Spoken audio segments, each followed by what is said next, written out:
força podem ter algumas palavras impressas? Mesmo na era digital, o que está escrito no papel pode ter força de lei, pode comprometer, pode libertar.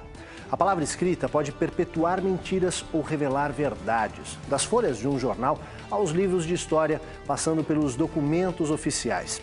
Demorou 37 anos para que uma farsa apoiada num desses documentos fosse definitivamente desmentida. Finalmente, o Estado brasileiro foi obrigado a admitir o que realmente aconteceu ao jornalista Vladimir Herzog. A correção do atestado de óbito, que trazia a versão infame de suicídio como causa da morte, para assumir que ele foi assassinado durante sessões de tortura impostas por agentes do Exército, é um passo importante para que outras histórias sejam reescritas. Matéria de capa já começou, fique com a gente. Finalmente, o reconhecimento oficial não foi suicídio. O enforcamento, simulado pela covardia dos agressores, nunca foi aceito pelos que conheciam Vladimir Herzog.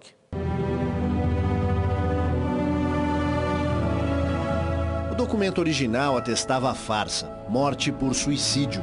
A família e os amigos contestaram a versão desde o início. É evidente que não era possível ninguém se suicidar dentro do doicode, não existia cinto, nada daquilo, aquilo foi uma farsa, já se sabia. E agora, mais recentemente comprovado, inclusive o próprio fotógrafo jovem, que era estudante da Academia de Polícia, que fez a foto recentemente, deu uma entrevista, a Folha de São Paulo publicou, primeira página, dando conta que era uma fraude. Então, portanto, nada mais justo do que haver a mudança do que estava escrito no atestado. Como é que você vai conviver com uma coisa tão terrível como do Geisel, que ao instaurar o inquérito aqui, diante da pressão da sociedade, instaurou um inquérito policial militar para averiguar as causas do suicídio do jornalista. Quer dizer, é uma coisa odiável, não tem limite do ódio. E eu, por exemplo, que todos tinham desse decreto, desse inquérito. Porque ele é cínico, ele ofende, é uma ofensa.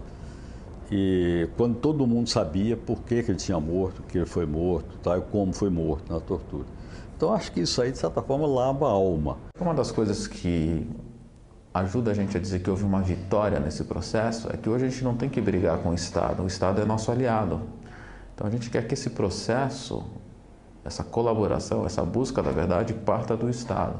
Por conta disso a gente articulou junto à Comissão da Verdade para que a requisição, para que o pedido desse novo atestado de óbito viesse pela Comissão Nacional da Verdade, que é um órgão do Estado, um órgão da União.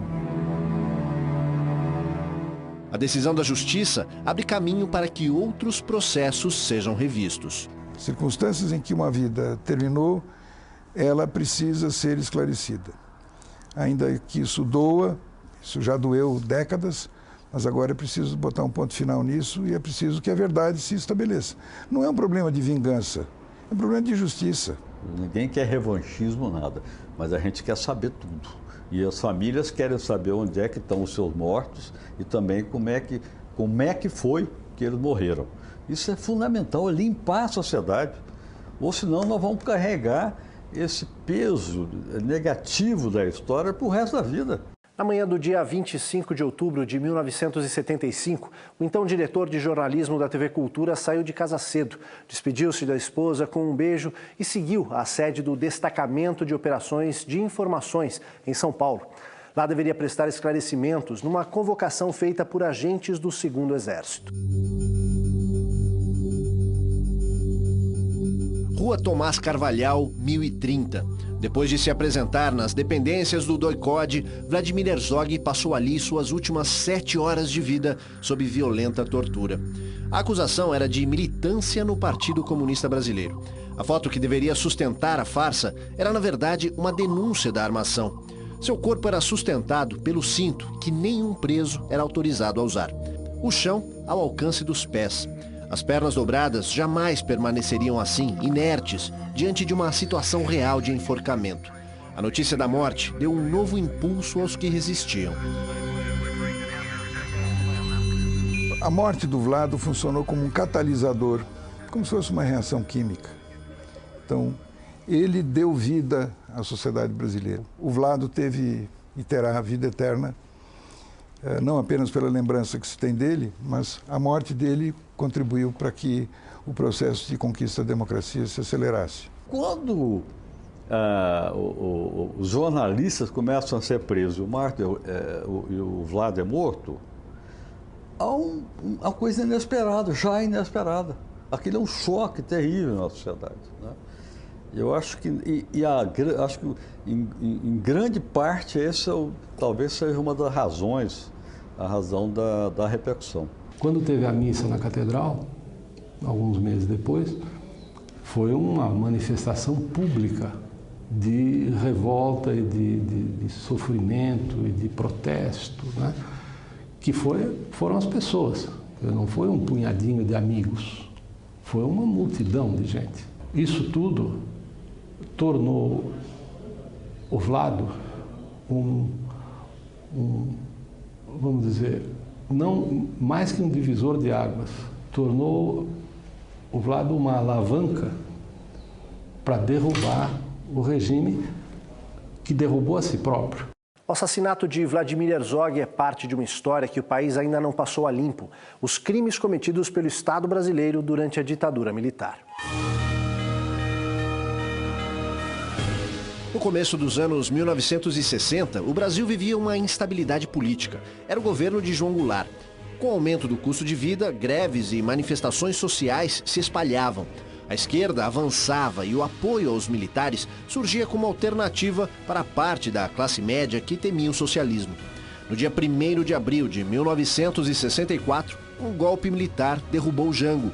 O Brasil via nascer a ditadura. O regime, que durou 21 anos, foi caracterizado pela cassação dos direitos políticos e de expressão de todos aqueles que fossem contrários ao sistema. A imprensa e os artistas foram censurados. O enfrentamento militar era constante.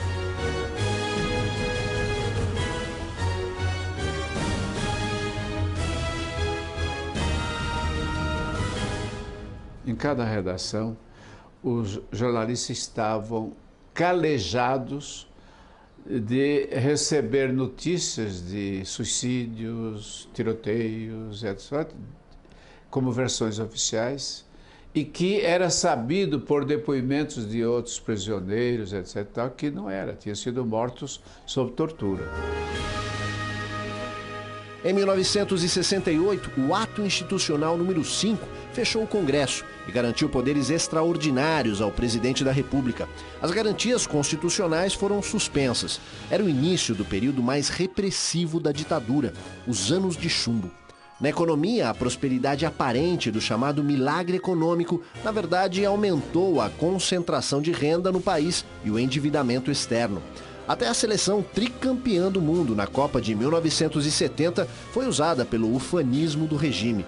Os anos da abertura política, na virada da década, começam com a revogação do AI-5, em 1978. Um ano depois, a lei da anistia põe fim ao cárcere dos presos políticos. Os exilados voltam ao país. A pressão popular pelo fim da ditadura aumenta e ganha as ruas do país nos comícios pelas diretas em 1984. No ano seguinte, Tancredo Neves é eleito ainda pelo voto indireto. Com sua morte, dias antes de assumir o cargo, seu vice, José Sarney, recebe a faixa presidencial. A primeira eleição direta para presidente só aconteceu em 1989, com a eleição de Fernando Collor de Mello. A resistência à ditadura era uma bandeira empunhada desde os primeiros momentos do regime por pessoas de diferentes origens e movimentos. Apesar de você amanhã de ser outro dia. Os festivais na televisão traziam versos inquietos e arranjos que soavam a uma realidade distorcida. Na música, a resistência tentava fazer refrão com outras forças sociais. Com partidos banidos, censura e desaparecimentos, muitos decidiram pela clandestinidade e a luta armada. Grupos como o Movimento Revolucionário 8 de Outubro, o MR8 e a ALN, a Aliança Libertadora Nacional, adotaram a guerrilha na cidade e no campo como estratégia de combate e propaganda para denunciar as atrocidades das forças de repressão. Outros preferiram permanecer em seus postos de trabalho e de lá travar outra batalha, a da resistência cotidiana. Nesse grupo estavam membros do Partido Comunista Brasileiro, como Vladimir Herzog. É o que conta o amigo e cineasta João Batista de Andrade. Todos nós não aderimos à ideia da luta armada contra a ditadura. A gente ficou com a tese de que a derrota foi muito desmoralizante para a esquerda, para os movimentos sociais, populares, e que era preciso retomar aquilo. Então, em vez de derrotar, de derrubar a ditadura, nós achávamos que a política e a ação dos intelectuais, a coisa toda, nós achávamos que nós éramos um pedacinho disso, com o programa e tal, podiam criar uma movimentação política crescente e derrotar, afastar a ditadura. Quando tudo isso aconteceu, Vlado tinha a seu lado uma companheira. Clarice Herzog conta por que ele se filiou ao Partido Comunista e como foram os momentos que antecederam a apresentação ao DOI-CODE. O Vlado sempre foi extremamente crítico ao Partido Comunista, ele nunca foi do Partido Comunista e ele entrou para o Partido Comunista um ano mais ou menos antes da morte dele, 1 ano e meio. Eu lembro que eu estava até hoje subindo a Sumaré e ele me contou, eu falei, mas como, Vlado, você sempre foi absolutamente contra? Ele falou, olha, existem 2 formas de combater organizadamente a ditadura e lutar pela democratização desse país. Um é via o Partido Comunista, outro é via a igreja. Que o Dom Paulo estava fazendo um trabalho maravilhoso. Eu sou judeu. E, na verdade, o trabalho que estava se fazendo era muito mais a discussão da área cultural. O Vlado era muito ligado à arte cultural, cinema, todo esse negócio, a evasão cultural, como o empobrecimento que estava havendo nessa área do Brasil, né, em relação à educação. Então, realmente era para trabalhar e discutir esse tipo de coisa. O Vlado não era ele era absolutamente contra o movimento terrorista. Eu acho que isso você tinha que trabalhar na medida realmente tentar fazer isso de uma forma legal. E todo esse grupo de jornalistas estava sendo preso, foram vários amigos sendo presos. Então nós estávamos esperando que o Vlado fosse preso a qualquer momento. Quando chegaram 2 caras querendo falar com ele, caras de policiais, né, dizendo que queriam conversar com o Vlado. Eu falei que ele estava no trabalho, estava no TV Cultura, não estava aqui, porque para fazer um freelance de final de semana, tirar fotografia de um casamento. Eu falei, olha, ele não é fotógrafo, ele não faz freelance. Mas nós queremos, de qualquer forma, tentar falar com ele. Eu falei, ele está no trabalho, está na TV Cultura. E me perguntaram qual é o endereço. Eu falei, eu não sei qual é o endereço de lá. E realmente eu não sabia. Eu sei chegar lá, mas não sei o endereço. Bom, nós chegamos. Eles foram embora, eu peguei o telefone, o Vlado já estava na cabine. E foram tirar, eu falei assim, eles estão indo para aí. Como eles não sabem o endereço, eu vou correr com as crianças, eu chego antes. Eu não cheguei antes. Tirei as crianças da cama, joguei tudo no carro e fui embora. Quando eu cheguei, eles já estavam lá. E aí, nesse momento, já começou uma negociação para o Vlado não ir naquele momento preso, mas se apresentar no outro dia espontaneamente. Na hora que ele foi decidido que ele se apresentaria no outro dia espontaneamente, ele falou, é uma vitória dos jornalistas. Não ser arrastado à noite e poder se apresentar espontaneamente. Em 1978, uma decisão surpreendente da Justiça responsabilizava a União pela morte de Herzog. Mas a sentença do jovem juiz Márcio Moraes também determinava que as causas deveriam ser apuradas. Uma decisão impensável para um juiz em início de carreira furou o cerco e ganhou as manchetes de jornal. Pela primeira vez, ainda durante a ditadura, o Estado brasileiro era responsabilizado pela morte de um preso político. 34 anos depois, o desembargador federal Márcio Moraes ainda guarda em seu gabinete a máquina de escrever que usou para redigir a sentença. Ele lembra como recebeu a notícia da morte de Herzog quando ainda era advogado. Eu custava acreditar em tortura e morte. E aí foi que eu acordei, que realmente só pode ter sido por tortura. Ele entrou, ele foi convidado, inclusive, para ir no DOI-CODE. Foi, num dia. No outro dia, ele estava morto. Sob a alegação de que ele se suicidou. Quer dizer, aí ficou para mim muito claro que isso não era assim. Que tudo aquilo que eu tinha ouvido falar de prisão, tortura e morte de preso político estava acontecendo mesmo, e que eu, como cidadão, isso me pegou internamente. Estava sendo omisso 3 anos depois, como juiz substituto, recebeu a incumbência de dar a sentença, no lugar do titular, já perto da aposentadoria. A ditadura esperava que um jovem com toda uma carreira pela frente não teria coragem de condenar o Estado. Aquele jovem juiz tirou férias e foi escrever a sentença. Olha, foram dias que foram para mim, como pessoa, fundamentais na minha vida, porque se antes eu tive a notícia da morte do Vladimir Herzog e me compus como um ser político, que eu não era antes, dar a sentença foi uma revolução interna. O mais difícil para mim foi me revolucionar no sentido de reconhecer um Estado torturador e assassino. Um Estado que, de certa forma, eu, com a minha omissão, apoiei, ainda que fosse por omissão, durante um certo tempo. E mais do que isso, o drama humano, no sentido que me chocou muito quando eu peguei o processo para dar a sentença. O drama humano de saber qual a tragédia que teria acontecido com aquela pessoa para aquele resultado de ter sido assassinado de um dia para o outro. Além de responsabilizar o Estado, a sentença determinava a apuração dos fatos. Até hoje, isso não foi cumprido. Para todos os efeitos, o Estado brasileiro, que quer a verdade histórica, o fato é que, até agora, descumpre uma sentença com coisa julgada do próprio Estado. Ou seja, o Estado brasileiro tem que cumprir essa sentença para realmente se mostrar ao lado da verdade histórica e do respeito às suas próprias instituições. Daqui a pouco, do nazismo europeu à ditadura brasileira, as guerras de Herzog.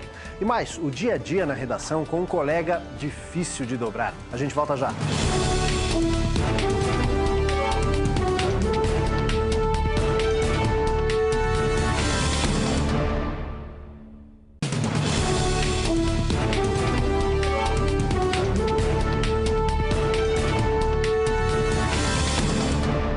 Ele nasceu na atual Croácia. Também foi dramaturgo e professor. Mudou de nome. O original Vlado, usado pelos amigos, parecia muito exótico para essas terras. A experiência como jornalista foi construída em veículos como a BBC de Londres e o jornal Estado de São Paulo. O último trabalho foi como diretor de jornalismo da TV Cultura.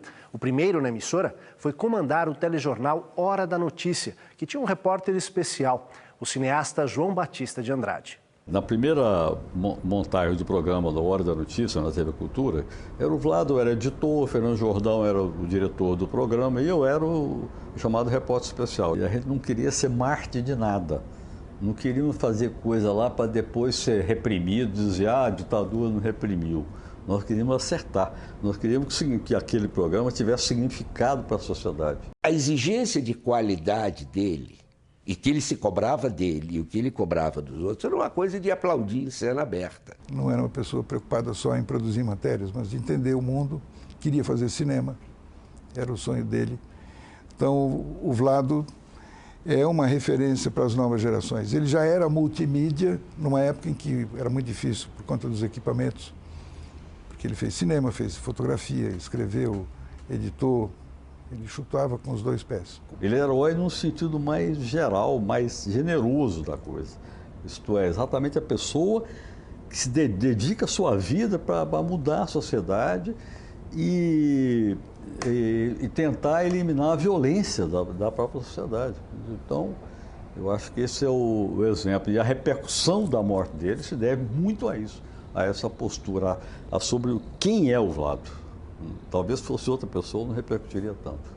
No livro As Duas Guerras de Vlado Herzog, o jornalista e amigo Audálio Dantas conta a trajetória de Herzog, da perseguição nazista na terra natal à morte por tortura no Brasil. O caso Herzog foi contado em vários trabalhos, vários livros, mas a história dele, a história pessoal, em muitos momentos foi deixada de lado. E eu decidi começar o livro com a história do Vlado menino. O livro se chama As Duas Guerras de Vlado Herzog, porque uma guerra foi aquela que ele viveu quando menino na Iugoslávia, na Itália, perseguida pelos nazistas. Sendo judeu, uma perseguição muito mais marcante. E a história dele, da família vindo para o Brasil, acreditando que aqui encontraria a paz. Ele cresceu aqui, se tornou brasileiro aqui, essa história dele eu estou contando, se tornou brasileiro e como brasileiro ele foi sacrificado. Ele encontrou aqui a sua segunda guerra. A primeira na Europa e a segunda aqui no Brasil, lá pelos nazistas de Hitler e aqui pelos nazistas do golpe de 64. A seguir, um prêmio para os que denunciam a injustiça e a violação de direitos e o trabalho da Comissão da Verdade, uma esperança para recontar o passado recente do país. Não sai daí.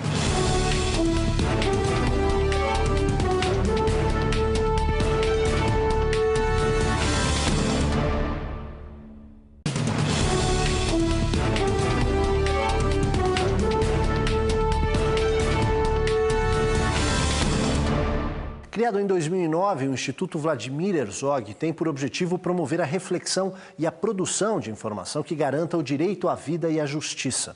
Além disso, mantém a memória do que aconteceu nos anos de chumbo. As fotos que compõem o cenário desta edição fazem parte do acervo do Instituto. A gente percebeu que o Instituto, mais do que ser uma coisa que é dolorosa para a família, que é tratar da morte do meu pai, da memória, ele poderia ser uma coisa para celebrar a vida dele, né? Até mesmo a partir do trabalho que ele fazia na TV Cultura. Então, o Instituto nasce para dar continuidade ao trabalho que meu pai tinha como profissional, na área do jornalismo, na área do cinema, enfim, na área cultural, né? Hoje ele é uma entidade com 7 pessoas trabalhando, algumas publicações, somos pelo 2º ano seguidos finalistas do Prêmio Jabuti de livros, recebemos o Prêmio Especial de Direitos Humanos da Presidência da República. Então a gente também percebeu que tem um espaço, a gente está se tornando uma referência na questão de direitos humanos. Na última reunião do Conselho do Instituto, também uma novidade, é um furo, isso nem é público ainda, ficou decidido por uma demanda da sociedade, novamente, que o Instituto deve criar um observatório de monitoramento de violência contra jornalistas. Então a gente vai começar a receber essas denúncias de violência contra jornalistas, contra profissionais de imprensa e encaminhar e dar visibilidade para isso. A cada ano, o Instituto, com o Sindicato dos Jornalistas de São Paulo e outras entidades ligadas aos direitos humanos, reconhece os melhores trabalhos da imprensa nacional com o Prêmio Vladimir Herzog. Não se pode explicar a luta pela democracia nos últimos 20, 30, 40 anos sem o papel ativo e criativo dos jornalistas. E esse prêmio, ano a ano, ele tem exatamente funcionar também como um catalisador. Um esforço mais do que necessário na sociedade atual. E quando a pessoa fala em direitos humanos e não tem um entendimento ainda muito completo, pensa muito em violência. Esse ano 5 jornalistas morreram no Brasil, por exercerem a sua profissão. O Brasil é um dos países que tem mais assassinatos de jornalistas. Todo mundo sabe do caso do Tim Lopes, que ficou famoso, né? Então, para você, jovem que está nos ouvindo, você lembra como ele foi assassinado? Colocaram pneus nele e puseram fogo nele vivo. Esse é o nível de violência que a gente tem. Agora, o mês passado, um jornalista de um dos principais jornais de São Paulo teve que pegar sua família e sair do Brasil por ameaça à sua vida, né? E a imprensa não está falando sobre isso daí. Mas tem outras questões de direitos humanos que é do interesse do jovem.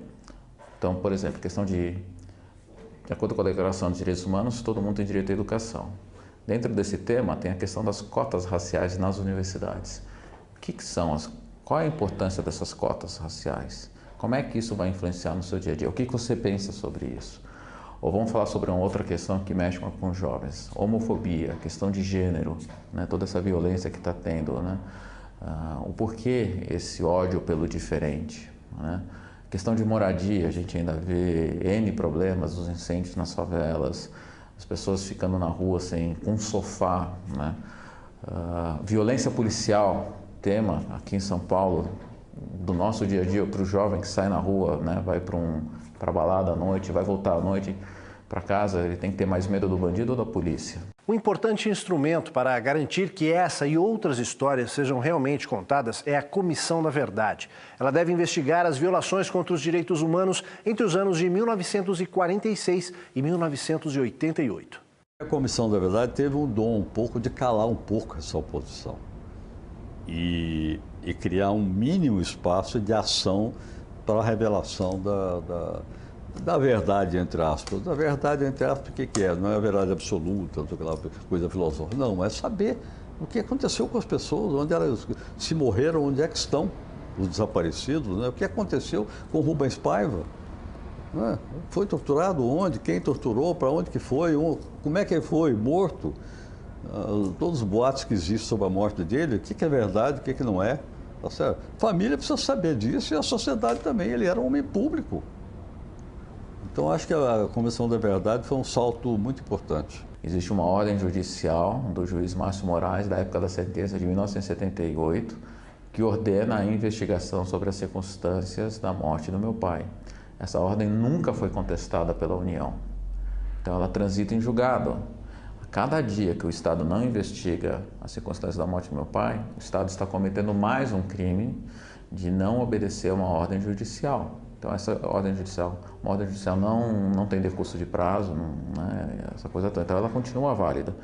Então, o grande capítulo que precisa ser escrito é quais foram as circunstâncias da morte do meu pai. Essa comissão, a mera existência dela, e o que me dá otimismo, é que ela é fruto de um processo, de democratização, de consolidação da democracia e um fator para contribuir, para acentuar essa consolidação. Eu acho que realmente foi um avanço muito grande a Comissão da Verdade. Eu acredito que vão sair coisas boas daí, eu estou otimista. O grupo de pessoas são pessoas que viveram essa situação, mais próximo, mais distante, mas vivenciaram isso. São pessoas reconhecidas, né? São nomes reconhecidos e respeitados. E eu acredito que vão sair coisas daqui. Quando a gente resolveu pedir justamente essa mudança no atestado de óbito, nós achamos que o caminho era pela Comissão da Verdade, que é o papel dela fazer isso. Por isso que nós encaminhamos a Comissão da Verdade. E eu sou otimista com os resultados. O futuro de um país é construído no presente sobre a tradição do passado. A experiência das gerações anteriores é o alicerce para que os que vieram depois possam desenvolver seus próprios caminhos. O Estado brasileiro tem uma dívida com a história recente. O que aconteceu? Como foi? Onde estão os desaparecidos? Quem foi o responsável? Perguntas como essas precisam de resposta. Só assim o risco de que o horror se repita será menor. A correção do atestado de óbito de Vladimir Herzog é uma vitória importante, mas esse é apenas um dos tantos registros que ainda esperam por justiça. Matéria de Capa fica por aqui, voltamos no próximo domingo às 7 da noite. Uma boa semana a todos e até lá.